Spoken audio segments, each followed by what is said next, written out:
back with another suggestion video. This one is 10 dictators who died violently.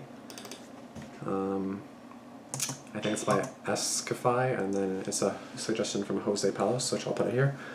Oh, and by the way, just adds up, if you guys have like multiple suggestions, try suggesting one at a time, just because like I have like so many videos to react to, like 20, so including this one.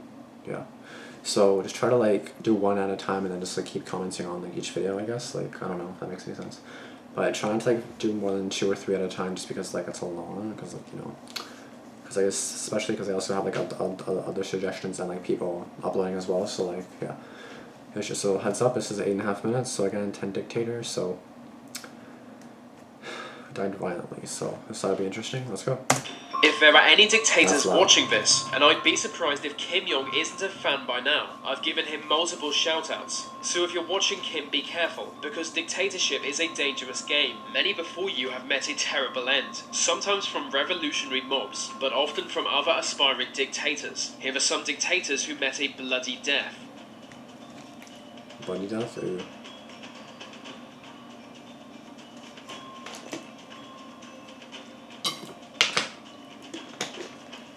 Between 1978 and 1992, Afghanistan was a communist country. Armed groups immediately began to rebel against the government, so in 1979 the Soviet Union intervened militarily. For 9 years they suppressed rebels but were eventually forced to withdraw. And when they did withdraw, it was only a matter of time until rebels overthrew the communist regime. By this time, Mohammad Najibullah was dictator of Afghanistan. He knew they were screwed without Soviet support, so he changed the country's constitution in 1990, making it an Islamic state and removing references to communism. But this only isolated him further. His government collapsed 2 years later and the Taliban rapidly took power. They took Kabul in 1996, where he was living. Refusing to leave the city beforehand, he was beaten and dragged behind a moving car until dead. He was then hanged from a traffic post for all to see. The Taliban now held power in Afghanistan. Wow. Between 1967 and 1989, Nicolae Ceausescu, and by the way, I just nailed that pronunciation, Nicolae Ceausescu was president of Romania. He was a rigid Stalinist and had one of the world's most brutal secret police forces. He came to be seen as a tyrant and also an incompetent leader as living standards harshly declined, and as even the Soviet Union reduced their economic and cultural ties with Romania. Ceausescu has an incredibly persuasive cult of personality, but that would only last until people realized what stage Romania had fallen into. By the late 1980s, he was openly hated. So like elsewhere in Europe, there was a revolution that overthrew his dictatorship. He and his wife fled the capital as revolutionaries stormed their palace, but they were soon captured and both put on trial. After being found guilty of genocide, they were executed by firing squads immediately on taking position. It was Christmas Day 1989 and they were the last official execution in Romania.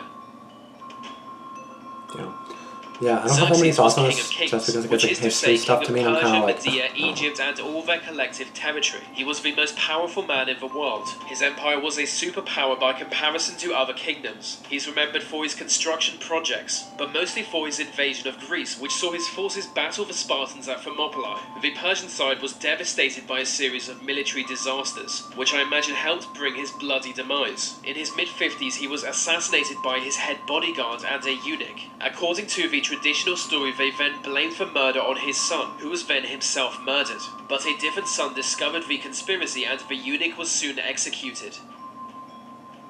dang.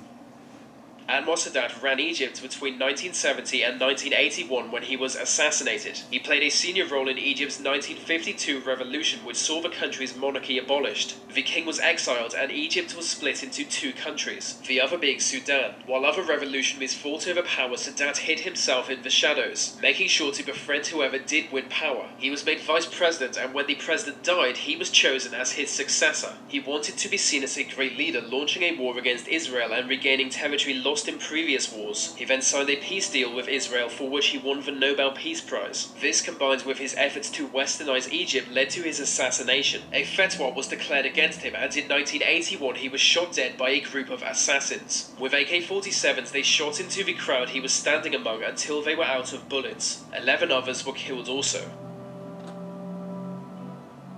Wow. Wow. We think of North Korea as a scary dictatorship, but there was a time when South Korea made them look soft. Between 1963 and 1979, the country was ruled as a military dictatorship. Park Chung-hee was its president, and he was just as crazy as his northern rival. He had men imprisoned for growing long hair. He ordered homeless people removed from major cities. They were sent to labor camps where many were worked to death. Those who refused to work were tortured. Human rights abuses were common under Park's regime, which is one of the reasons his friends had him murdered. Everyone around Park knew he could turn on them at any moment. So in 1979 he was shot in the head and chest by his security chief. The assassin was executed soon after, and South Korea transitioned into a democracy. In 2013 his daughter became South Korea's first female elected president, but she was later forced out of office for corruption. She is currently in jail.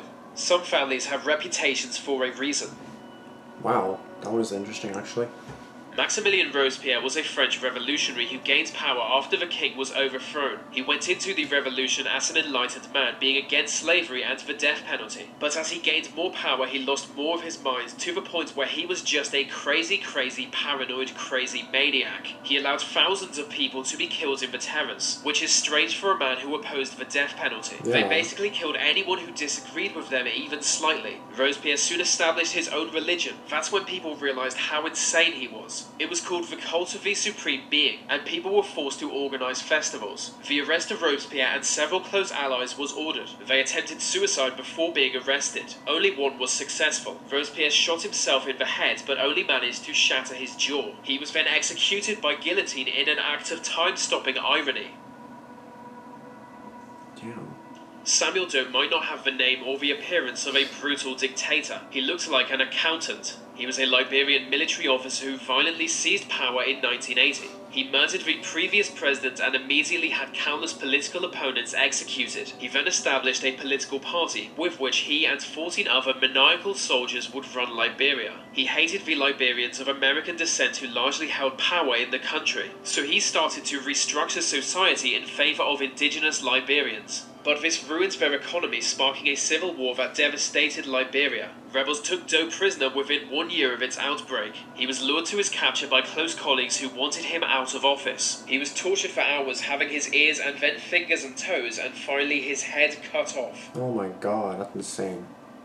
Wow. Ion Antonescu is the often forgotten ally of Hitler and dictator of Romania. A far-right politician, he came to power in 1940 and formed an alliance with Nazi Germany. He took part in the Holocaust and the invasion of Russia, neither of which ended well for him. He wanted a peace deal with the Allies, but before he could achieve this, he was overthrown by a coup led by the King of Romania. He was then imprisoned by the Soviets until the Romanian Communist Party could force officials into finding him guilty. He, his associates, and his wife were soon found guilty and executed by firing squad. The Romanian monarchy was abolished soon after. Mussolini was an Italian man who loved Disney. He had a pet lion called Ras, but he was also a dictator. Not a lot of people know that. In 1945, he was killed by his own people, being captured by communist partisans and shot dead without trial. His wife and close associates were afforded the same fate. Their corpses were then taken to Milan and hanged upside down at a gas station. Oh my god, what the hell? Domitian was the 11th emperor of Rome and the last in a dynasty founded by his father. His father wasn't like other emperors. He came to power from humble beginnings as he was a pragmatist who knew how to make allies. But Domitian was different. He was an authoritarian, paying little attention to what the Senate wanted. He stripped senators of much of their power and came to be seen as a tyrant. He saw himself as a benevolent dictator who would lead Rome to a new age of enlightenment. But the nobility hated him, especially in the Senate. In 96 AD, he was assassinated by close allies, being stabbed first in the groin and 7 more times in the body. Oh.